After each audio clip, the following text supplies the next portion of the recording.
Hello everyone, स्वागत है आपका एक बार फिर पैशनेट अबाउट में। और आज हम स्टार्ट करने वाले हैं क्लास 6 के सिविक्स के एक नए चैप्टर के बारे में। और ये चैप्टर नंबर 5 है जिसका नाम है पंचायती राज। तो चलिए देखते हैं कि इस वीडियो लेसन में हम किन किन इंपॉर्टेंट चीज़ों के बारे में बात करेंगे। हमेशा की तरह ये आपके सामने चैप्टर का ओवरव्यू जो कि ये बताता है कि इस चैप्टर में हम किन किन चीज़ों के बारे में चर्चा करने वाले हैं। तो ये चैप्टर बहुत ज़्यादा छोटा है और इंटरेस्टिंग है। इस चैप्टर में हम पंचायती राज के 3 लेवल्स के बारे में पढ़ने वाले हैं, जिसका जो बेस है वो ग्राम सभा है। जैसे कि आप सबको पता है कि इंडिया एक डेमोक्रेटिक कंट्री है और एक बहुत ही फेमस पर्सनैलिटी अब्राहम लिंकन ने इसकी डेफिनेशन देते हुए ये कहा है that democracy is for the people, to the people and by the people. यानी कि जो डेमोक्रेसी का जो बेस है वो उसके खुद सिटीजन है। सिटीजन ही डिसीजन को लेते हैं और सिटीजन ही डिसाइड करते हैं कि उनके लिए कौन सा प्रोग्राम और पॉलिसीज को इंट्रोड्यूस किया जाएगा। तो इसी प्रकार से जो इसका पहला लेवल होता है वो ग्राम सभा होता है और इससे ऊपर होती है ग्राम पंचायत, जो कि ग्राम सभा के द्वारा बनाई जाती है, इलेक्ट करी जाती है। और इसके ऊपर होती है ब्लॉक समिति, मंडल, इंटरमीडिएटरी। जी हाँ, ये 3 नाम नहीं है, ये 3 नाम एक ही लेवल के हैं, जिसे अलग अलग स्टेट में अलग अलग नामों से जाना जाता है। और सबसे ऊपर रहती है जिला परिषद। तो चलिए शुरुआत करते हैं पंचायती राज सिस्टम। जैसे कि हमने देखा इसका जो बेस है ग्राम सभा है। अब ग्राम सभा का मतलब क्या है? ग्राम का मतलब हो गया विलेज और सभा का मतलब हो गया असेंबली। यानी कि विलेज की असेंबली को हम ग्राम सभा बोलते हैं। और इस असेंबली में विलेज के वो मेंबर आते हैं जो कि अडल्ट होते हैं, यानी कि वो मेंबर जिनकी उम्र 18 साल या फिर 18 साल से ऊपर है, तो वो ग्राम सभा को फॉर्म करते हैं। अब हम बात करेंगे इनके फंक्शंस के बारे में। तो ग्राम सभा का फंक्शन क्या होता है, उनका रोल क्या होता है? तो ग्राम सभा प्रिवेंट करती है पंचायत को, ग्राम पंचायत को, कि वो मिसयूज ना करे गवर्नमेंट के दिए हुए मनी को, और साथ ही साथ किसी एक पर्टिकुलर पर्सन का सहारा ना ले या फिर किसी एक पर्टिकुलर पर्सन को वो फेवर ना करे उसे बचाने के चक्कर में। साथ ही साथ ये भी देखती है कि जो ग्राम पंचायत है, जिन लोग बागों ने उन्हें इलेक्ट करा है, उनके प्रति वो हमेशा रिस्पॉन्सिबल बनी रहे।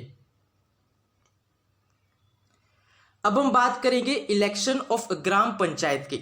हमने देख लिया ग्राम सभा के बारे में, यानी कि विलेज की असेंबली, इसमें वो मेंबर होते हैं जिनकी उम्र 18 साल या फिर 18 साल से ऊपर होती है। इनके रोल के बारे में जाना। अब जो ग्राम सभा के मेंबर होते हैं ये ग्राम पंचायत के मेंबर को इलेक्ट करते हैं। इसके लिए पूरे विलेज को छोटे छोटे एरियाज में बांट दिया जाता है, जिन्हें हम वोट्स कहते हैं। और हर एक वोट से एक रिप्रेजेंटेटिव को इलेक्ट करते हैं, जिन्हें हम पंच बोलते हैं। और जो ग्राम सभा के मेंबर होते हैं ये सरपंच को भी इलेक्ट करते हैं। इस प्रकार से पंच और सरपंच मिलकर ग्राम पंचायत को फॉर्म करते हैं। वहीं विलेज के मेंबर, विलेज के वो अडल्ट मेंबर जिनकी उम्र 18 साल या फिर 18 साल से ऊपर है, सोचने समझने की शक्ति है, वो ग्राम सभा के मेंबर को फॉर्म करते हैं।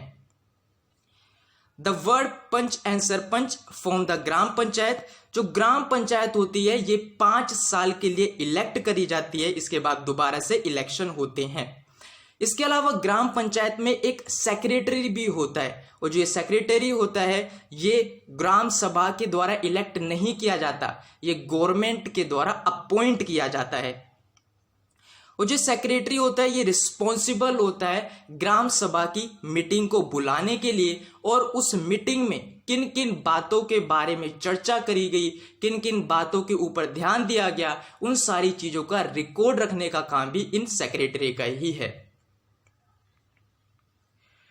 और किसी किसी स्टेट में तो ग्राम सभा के पास अपनी कमेटी भी होती है, यानी कि कंस्ट्रक्शन की कमेटी अलग होती है, डेवलपमेंट की कमेटी अलग होती है। ये उन विलेज में होती हैं जो विलेज बड़े बड़े होते हैं। और इन कमेटी में ग्राम सभा और ग्राम पंचायत दोनों के ही मेंबर होते हैं, जो कि एक साथ एकजुट होकर काम करते हैं किसी स्पेसिफिक ऑब्जेक्टिव को अचीव करने के लिए। अब हम बात करेंगे ग्राम पंचायत की। अभी हमने इनके इलेक्शन के बारे में पढ़ा, अब हम इनके काम के बारे में पढ़ते हैं। अब ग्राम पंचायत के मेंबर क्या काम करते हैं? अब ये काम करते हैं, कंस्ट्रक्शन करते हैं और मेंटेनेंस करते हैं water sources, roads, drainage, school buildings या फिर दूसरे कॉमन प्रॉपर्टी रिसोर्सेज का जो कि उस विलेज के मेंबर इस्तेमाल करते हैं। इसके अलावा ये टैक्स को इंपोज करते हैं और टैक्स को कलेक्ट करते हैं लोग बागों से। इतना ही नहीं, सेंट्रल गवर्नमेंट अगर कोई भी पॉलिसी या फिर स्टेट गवर्नमेंट अगर कोई भी पॉलिसी और प्रोग्राम को लेकर आती है तो ये अपने अपने विलेज में उस प्रोग्राम को इंप्लीमेंट करते हैं, जिसके चलते इनके विलेज में बहुत सारी एम्प्लॉयमेंट अपॉर्चुनिटीज क्रिएट हो पाए। अब जब इतना सारा काम करते हैं तो इतना सारा काम करने के लिए पैसा भी तो चाहिए, तो इन्हें पैसा कहां से मिलता है? तो ये टैक्स को कलेक्ट करते हैं। जैसे कि हमने देखा, ये टैक्स कलेक्ट करते हैं हाउसेस, मार्केट प्लेसेस से। इसी के साथ साथ अगर सेंट्रल या फिर स्टेट गवर्नमेंट कोई भी पॉलिसी या फिर प्रोग्राम को लेकर आती है तो सेंट्रल गवर्नमेंट फॉर एग्जांपल मान लो कि स्किल इंडिया जैसा प्रोग्राम लेकर आई। अब स्किल इंडिया में विलेज के मेंबर को स्किल प्रोवाइड करवानी है कंप्यूटर की बेसिक नॉलेज को लेकर, जिसके चलते वो स्किल सीख पाए, या फिर हार्डवेयर की उन्हें नॉलेज प्रोवाइड करवानी है। अब उस हार्डवेयर की नॉलेज के लिए उन्हें सिस्टम की जरूरत होगी, तो अब विलेज में तो ये सिस्टम नहीं हो सकते हैं, जिसके चलते सेंट्रल या स्टेट गवर्नमेंट इन्हें कुछ फंड या फिर पैसे प्रोवाइड करवाती है, जिसके चलते ये इस प्रोग्राम को अपने विलेज में इंप्लीमेंट कर पाए। इसी के साथ साथ इन्हें डोनेशन भी मिल जाता है कुछ कम्युनिटी वर्क्स के लिए। जैसे कि हमारे यहाँ पर अभी पूरे देश भर में कोरोना वायरस फैल रहा है। अब इस कोरोना वायरस से डील करने के लिए लोग बाग डोनेशन भी दे रहे हैं प्राइम मिनिस्टर केयर्स फंड में, जिसके चलते कम्युनिटी का डेवलपमेंट हो पाए और वो इस वायरस से सही हो पाए। ठीक इसी प्रकार से विलेज में भी लोग बाग जिनके पास ज़्यादा पैसा होता है या फिर जिनकी श्रद्धा होती है तो वो कम्युनिटी के डेवलपमेंट प्रोग्राम के लिए इन ग्राम पंचायत को फंड देते हैं। अब यहां पर देखो पूरे चैप्टर का सारांश है। हमने देख लिया कि रूरल एरियाज में ग्राम पंचायत एक पहला लेवल है डेमोक्रेटिक गवर्नमेंट का। अब इसके ऊपर ब्लॉक लेवल होता है, जैसे जनपद पंचायत, पंचायत समिति, ब्लॉक, मंडल, इंटरमीडिएटरी, अलग अलग स्टेट में इन्हें अलग अलग नामों से जाना जाता है।